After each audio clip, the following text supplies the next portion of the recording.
itu ya bahwa berdasarkan data perlintasan imigrasi HM ini tanggal 6 pergi ke luar negeri ke Singapura, dan tanggal 7-nya juga berdasarkan catatan yang ada di perlintasan imigrasi sudah kembali ke Indonesia. Seperti itu. Nah, ini hal-hal yang perlu kami sampaikan karena banyak sekali pertanyaan-pertanyaan sampai sudah di mana keberadaannya. Jadi keberadaan terakhir sudah berada di Indonesia, dan berdasarkan catatan di keimigrasian juga sudah dicegah.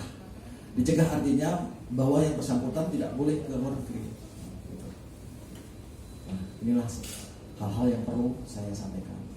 Barangkali ada sesuatu yang mau ditanyakan, kami persilakan. Coba bisa tahu sekarang gimana Pak? Ya, berdasarkan data yang ada di imigrasi yang saya sebutkan tadi itu kan semua dicatat, terekam di perlintasan keimigrasian. Beliau sudah berada di Indonesia. Maksudnya faktor teknisnya apa kira-kira yang menjadi penyebab data perlintasan itu baru diperoleh per hari ini ya atau kemarin? Sudah beberapa waktu yang lalu sebelumnya kita peroleh, karena banyak sekali yang menanya juga, ya baru hari ini kita kesempatan untuk menyampaikan hal ini. Jangan sampai informasinya salah gitu. Pak Rodi kalau nggak salah disebut ada kayak semacam delay system gitu. Ya. Bisa diperjelas itu Pak maksudnya delay system itu? Nah, hal-hal yang bersifat teknis ini rekan saya dari imigrasi bisa menjelaskan. Pak Arvin, kami persilakan. Baik, terima kasih. Assalamualaikum warahmatullahi wabarakatuh.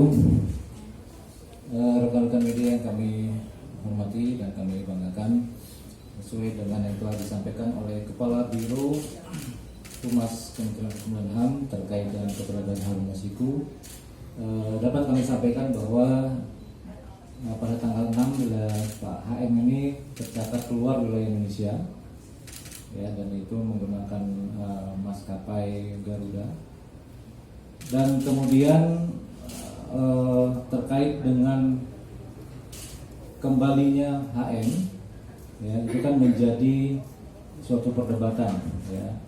Seperti yang telah disampaikan oleh Pak Dirjen mengenai adanya delay sistem. Tapi dapat kami sampaikan bahwa setelah kami melakukan pendalaman, dan pendalaman ini tentu melibatkan banyak pihak termasuk juga stakeholder yang berkepentingan di bandara. Pendalaman ini pada prakteknya merupakan kegiatan pengawasan dan pemantauan terhadap perlintasan, ya, terhadap perlintasan penumpang yang secara undang-undang memang informasinya atau hasilnya adalah merupakan informasi yang dikecualikan, ya. Namun dapat kami pastikan bahwa setelah melakukan pendalaman tersebut kami bisa memastikan bahwa yang bersangkutan HM telah berada di Indonesia pada tanggal dan masuk ke Indonesia pada tanggal 7 Januari 2020, ya, dengan menggunakan maskapai yang sama-sama sudah tersebar di awal pemberitaan, yaitu menggunakan Batik Air, dan tercatat pada tanggal 7 Januari 2020 sekitar pukul 17.34 sore. Demikian yang bisa kami sampaikan. Pak, delay system itu baru kali ini terjadi atau memang sering terjadi Pak di bandara? Jadi terkait dengan hal delay system, bahwa seyogianya fasilitas CIQ, ya, itu disediakan oleh penyedia atau pengelola bandara, ya, di pengelola bandara. Namun karena alasan teknis dan juga Terminal 2 itu diproyeksikan menjadi low cost carrier, ya, sehingga kami dengan perangkat yang ada, kami berusaha untuk melengkapi kekurangan-kekurangan. Dan juga pada saat ini kami juga sedang melakukan restrukturisasi SIMKIM yang masih terus berproses. Nah, ini apakah ada kaitannya atau tidak dengan terhadap itu karena memang adanya restrukturisasi SIM ini kan berimbas adanya pemindahan data dan update sistem. Secara teknis kesisteman saya juga kurang memahami, ya. Namun dengan adanya kegiatan itu ini yang masih dalam proses-proses atau langkah-langkah yang ada dalam pendalaman itu. Tapi bisa dipastikan setelah melakukan pendalaman kami menyatakan bahwa ya yang bersangkutan telah masuk. Pak, kan ini butuh 15 hari Pak itu sampai terungkap. Apakah butuh waktu selama itu? Tadi kan Bapak juga menyebutkan sebelum 15 hari ini udah ketahuan Pak. Itu persis tanggal berapa? Ya itu memang pendalaman, Mas. Jadi kita juga kita masih menunggu dari arahan kapan kita bisa menyampaikan. Segala sesuatu harus kita pastikan dulu bahwa memang fix betul. Kan yang yang kita dapatkan itu kan adalah sebetulnya bukti-bukti yang kalau menurut hemat kami adalah sesuatu yang dikecualikan juga. Bisa mendapatkan manifest, bisa mendapatkan rekaman CCTV. Nah makanya kita kan perlu melakukan langkah-langkah untuk mengujinya, untuk mengetahui dan bisa memastikan. Dan pada hari ini kami diberikan arahan untuk menyampaikan bahwa HM sudah berada di Indonesia. Saya rasa demikian. Silakan. Soal kedatangan Harun sendiri ini sebenarnya dari mana itu? Apakah benar dari Singapura? Terus prosesnya sendiri di bandara ini seperti apa? Apakah memang benar ada pejabat yang mengawal kepulangan Harun Masiku sendiri? Kalau dilihat dari rekaman CCTV sendiri itu seperti apa?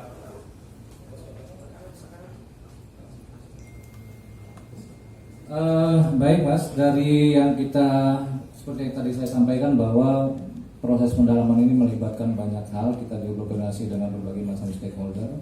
Dari informasi yang kita dapatkan melalui manifest saja memang betul, dan dalam sistem kami juga tercatat dengan data yang sama.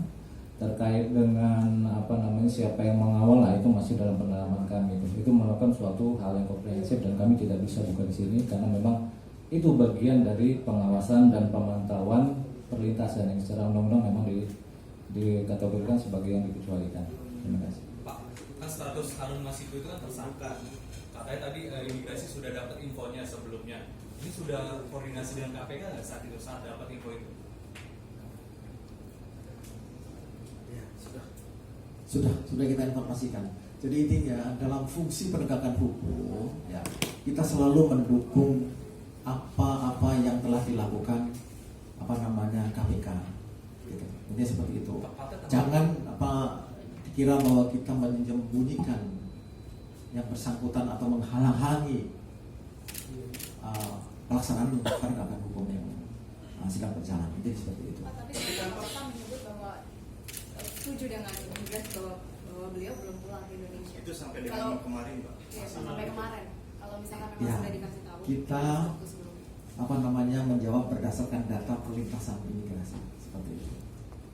Jadi sampai sekarang ya yang bersangkutan berdasarkan data keimigrasian yang bersangkutan berada di Indonesia.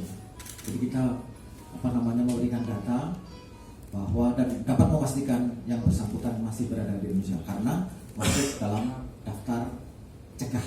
Artinya yang bersangkutan dicegah untuk pergi ke luar negeri. Pak, satu lagi Pak. Ya, perlu ditegaskan untuk pengetahuan soal data Harun Masiku di Badan Indonesia ini sejak kapan? Karena ini kan kaitan dengan penegakan hukum. Kalau misalnya imigrasi menyatakan bahwa hari ini baru mendapatkan data itu kita bisa tahu bahwa memang ada proses yang panjang. Tapi kalau misalnya memang kemarin atau 3 hari sebelumnya, ini kan berarti ada delay informasi juga akhirnya. Terima kasih Pak, perlu ditegaskan ini. Baik, terima kasih. Bisa kami sampaikan bahwa kami koordinasi dengan penyidik dalam hal penyidik KPK sangat intens sekali.